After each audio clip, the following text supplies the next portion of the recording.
बिस्मिल्लाहिर्रहमानिर्रहीम। अस्सलाम वालेकुम ख़वातीन व हज़रात, मैं मोहम्मद शहजाद अब्बास हूँ और आप देख रहे हैं मेरा फेसबुक और यूट्यूब ऑफिशियल चैनल। उसूली और 360 ज़ाविये पर ख़बरों की तफसील और तज्ज़िया जानने के लिए खुश आमदीद। अभी एक बड़ी जो है वो बुरी ख़बर आपके साथ शेयर करनी है। लाहौर के जो मारूफ इलाका लोहारी गेट है, अनारकली से थोड़ा करीब में जो लगता है, वहाँ पर अभी जो है वो ज़ोरदार धमाकों की आवाज़ सुनी गई है। कुछ देर पहले, यानी ये वीडियो रिकॉर्ड करने से कोई आधा एक घंटा पहले वहाँ ये मामला हुआ है, जिसके नतीजे में अभी जो इब्तदाई मामलात हैं उस तरीके से कोई 2 से 3 लोग वहाँ पर जाँ बहक हुए हैं और 23 लोग जो हैं वो ज़ख्मी हैं शदीद हालत में, जिनको मेयो हॉस्पिटल मुंतकिल किया गया है। मेयो हॉस्पिटल के जो एमएस हैं उनकी रिपोर्ट के मुताबिक 4 से 5 लोग जो हैं वो तशवीशनाक हालत में, उनका ऑपरेट चल रहा है और बाकी लोग जो हैं वो ज़ख्मी हैं और मेयो हॉस्पिटल के अंदर एमरजेंसी भी जो है वो नाफिज कर दी गई है। इस एक बात के ऊपर लाहौर के अंदर जो धमाका हुआ है, ये किस तरीके से शेख रशीद की पेशन गोई के साथ कनेक्ट करता है, जो उन्होंने आज से 2 रोज़ पहले कहा था कि लग ही रहा है कि शायद दहशत गर्दी जो है वो दोबारा से फिर सर उठाने शुरू हो जाएगी और वाक़यात जो है वो बढ़ने शुरू कर जाएंगे। किस बात के ऊपर उन्होंने पेशन गोई की थी ये आपको बताना है और इसके साथ ही साथ जो है वो आपको ये भी आगाह करना है कि इस वक्त जो है वो पाकिस्तान के अंदर जो दहशत गर्दी एक मरतबा बिल्कुल ख़त्म हो चुकी थी और अपने बिल्कुल इख्तिताम पे पहुंच गई थी, वो दोबारा सर उठाना क्यों शुरू हो गई है। 3 बड़े शहरों में, कराची, इस्लामाबाद और लाहौर के अंदर 2 दिनों के अंदर 3 वाक़यात दहशत गर्दी के होना, ये किस तरफ इशारा जा रहा है, इसकी तफसील भी आपको बतानी है। तफसील में बात करने से पहले आपसे गुजारिश है कि आपने अभी तक अगर हमारे चैनल को सब्सक्राइब नहीं किया तो उसको प्लीज़ सब्सक्राइब कर लें, बेल आइकन को प्रेस कर लें, क्योंकि यही एक तरीका है मेरे और आपके साथ के बने रहने का और इस चैनल के थ्रू हम आप तक हर खबर जो है वो मुस्तनद तरीके से आगाही के तौर पर बताते रहते हैं। शेख रशीद साहब ने जो है वो एक प्रेस कॉन्फ्रेंस की परसों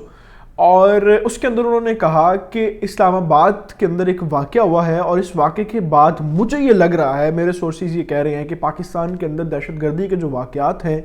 वो अब बढ़ेंगे। वाक़या क्या हुआ था? इस्लामाबाद के अंदर एक सिनेरियो हुआ जो पुलिस की वैन के ऊपर फायरिंग हुई और एक पुलिस वाला जो है उसको कत्ल कर दिया गया। अच्छा, जब ये वाक़ा हुआ इसके ऊपर तो बाकायदा तौर पे जो है वो ऑपरेशन चीज़ें भी हुई, पुलिस ने कार्रवाई करना भी शुरू कर दी। इसके फ़ौरन बाद जो है कराची के अंदर एक वाक़या हुआ, उस वाक़े में भी जो है वो दहशतगर्दी का अंसर पाया गया और वहाँ पे भी जो है वो बाकायदा तौर पर सिक्योरिटी फोर्सेस के ऊपर हमला किया गया। अब कराची के बाद आज लाहौर के अंदर ये वाक़या और लाहौर के अंदर लोहारी गेट के ऊपर ये वाक़या हुआ और उसके फ़ौरन बाद, अब इसकी जो तशवीशनाक बात है, फ़ौरन बाद जो अभी तक की इब्तदाई रिपोर्ट है वो डीसी लाहौर के मुताबिक उन्होंने पूरे अनारकली बाज़ार के अंदर बम डिस्पोजेबल स्क्वाड और जो चेकिंग फोर्सेस हैं उनको तैनात कर दिया और हिदायत कर दी है कि जो इर्द गिर्द भी जितना एरिया है, यानी वहाँ पे जीसी यूनिवर्सिटी वाला एरिया जो है, फिर उर्दू बाज़ार वाला जो एरिया है, यानी ये राउंड में रेडियस जो है पूरा अनारकली का, उन्होंने इसको जो है वो बाकायदा तौर पर नीला गुंबद बम डिस्पोजेबल जो टीम है उनको भी तैनात कर दिया। अच्छा, जो पहली अभी पुलिस से बात होने के बाद उनसे जो रिपोर्ट सामने आई है, उन्होंने ये कहा है कि लग ये रहा है 60 से 70% लग ये रहा है कि वहाँ पर जो है वो गैस के सिलेंडर फटने से धमाका हुआ है। ये दहशत गर्दी का वाक़या अभी तक नहीं है, लेकिन सवाल ये पैदा होता है कि अगर ये सिलेंडर का भी वाक़या था, और वैसे अभी तक इसके ऊपर कोई ऑथेंटिक रिपोर्ट नहीं आई, ये सिर्फ पेशन गोई की जा रही है। बाकायदा तौर पे जो है वो वहाँ पर जो फ्रांसिक टीम है उनको भी तैनात कर दिया गया और ऑपरेशनल टीम्स जो है उनको भी तैनात कर दिया गया है। सारे जो है वहाँ पर कोशिश कर रहे हैं कि ज़राए देखे जाएं, इसके मामला देखे जाएं, सारी चीज़ें देखी जाएं और फिर हतमी कोई बात की जाए। लेकिन सवाल यहाँ पे ये पैदा होता है कि अगर हम इसको कराची, इस्लामाबाद और फिर आज लाहौर, तीनों वाक़यात को अगर कनेक्ट करें और शेख रशीद की बात के ऊपर जाएं, जो उन्होंने परसों प्रेस कॉन्फ्रेंस के अंदर कहा था कि लग ये रहा है कि दहशतगर्दी के वाक़यात जो है वो पाकिस्तान में बढ़ेंगे। क्यों बढ़ेंगे?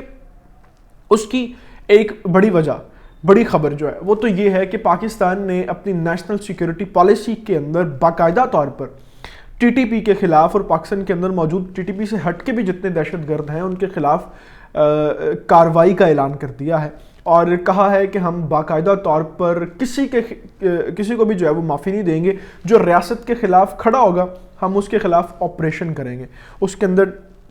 چاہے ٹی ٹی پی ہو، اس کے اندر داعش ہو، اس کے اندر کوئی بھی جماعت ہو۔ جیسے پرائم منسٹر آف پاکستان نے بھی بارہا مرتبہ یہ کہا ہے کہ 50 سے پلس عسکری گروپ جو ہیں وہ مختلف نوعیت کے پاکستان کے اندر اس وقت سرگرم ہیں، جو کوشش کر رہے ہیں کہ ریاست کو توڑا جائے، عوام کو نقصان پہنچایا جائے، عمارتوں کو نقصان پہنچایا جائے، اور افراتفری کی جو صورتحال ہے پاکستان کے اندر اس کو پیدا کیا جائے تاکہ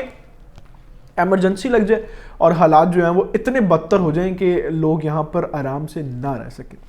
اب ان ساری چیزوں کو دیکھتے ہوئے، ان ساری رپورٹس کو دیکھتے ہوئے جب ہم آج کا یہ انسیڈنٹ دیکھتے ہیں تو کچھ 3-4 چیزیں جو ہیں وہ مستقبل کے حوالے سے ہو سکتی ہیں جو آپ کے لیے جاننا بڑا ضروری ہے۔ پہلی بات تو یہ ہے کہ کوشش کریں کہ ابھی کے کچھ حالات جو ہیں وہ ٹھیک ہونے تک جو بھیڑ والی پلیسز ہیں، ایسی جگہیں جہاں پر رش زیادہ ہوتا ہے، وہاں پر جانے سے گریز کریں۔ دوسری بات یہ ہے کہ کوشش کریں کہ جو گورنمنٹ کی طرف سے ابھی کرونا کی پابندیاں لگائی گئی ہیں ان کو بھی فالو کریں، کیونکہ بہت سی ایسی چیزیں ہیں جو صرف اور صرف اس نوعیت اور اس سینس کے ساتھ لگائی گئی ہیں کہ عوام جو ہے وہ گھروں تک محفوظ رہے، آفیسز تک محفوظ رہے، باہر جو ہے وہ نہ آئے، کیونکہ کرونا کا اس طریقے سے، اس حوالے سے وہ کیسز نہیں سامنے آ رہے جس حوالے سے پابندیاں لگا دی گئی ہیں۔ تو اس کے پیچھے مجھے جو ریزن لگ رہی ہے وہ شاید یہ لگ رہی ہے کہ یہ وزیر داخلہ کی پریس کانفرنس کے بعد اور 3 بڑے شہروں کے جو معاملات ہیں ان کے بعد دہشت گردی جو سر اٹھانا شروع ہو گئی ہے، یہ فیصلہ کیا گیا۔ تو آپ مستقبل کے حوالے سے یہ اپنے ذہن میں رکھیں کہ حالات خراب ہو سکتے ہیں۔ اب دیکھنا یہ ہے کہ سیکیورٹی فورسز جو ہیں وہ اس پورے چیپٹر کو کس طریقے سے دیکھتی ہے، اور پاکستان کے اندر جو ٹی ٹی پی کے لوگ موجود ہیں یا پاکستان کے اندر وہ لوگ جو پاکستان کے سیکیورٹی فورسز کو، لوگوں کو نقصان پہنچانا چاہتے ہیں، جو یہ والے معاملات ہیں پاکستان کے اندر، وہ تو سیکیورٹی فورسز دیکھے گی،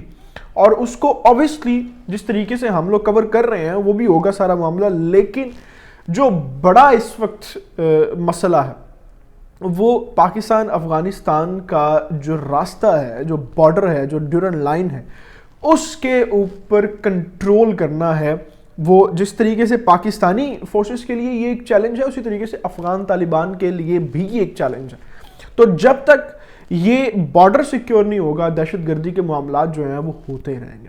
اب جتنا جلدی ہو سکے ہمیں اس چیز کے لیے کام کرنا ہے کہ ہم پاکستان اور افغانستان کا جو بارڈر ہے اس کو کنٹرول کر سکیں، تاکہ آج جیسے لاہور کے اندر واقعہ ہوا ہے اس جیسے واقعات مزید ہم اس کو روک سکیں۔ ان تفصیلات کے ساتھ ابھی میں آپ سے اجازت چاہوں گا، جیسے ہی اس دھماکے کی ابتدائی رپورٹس آتی ہیں، حتمی رپورٹس آتی ہیں، اس کی تفصیل آپ تک میں دوبارہ لے کر آؤں گا۔ ابھی آپ سے گزارش ہے کہ آپ نے ابھی تک اگر ہمارے چینل کو سبسکرائب نہیں کیا تو اس کو پلیز سبسکرائب کر لیں، بیل آئیکن کو پریس کر لیں، کیونکہ یہی واحد اور آسان طریقہ ہے میرے اور آپ کے ساتھ کے بنے رہنے کا۔ اللہ تعالیٰ سے دعا ہے اللہ تعالیٰ پاکستان کا اور پاکستان کے نوجوانوں کا حامی ناصر ہو۔ اپنا بہت سارا خیال رکھیے گا۔ اللہ حافظ۔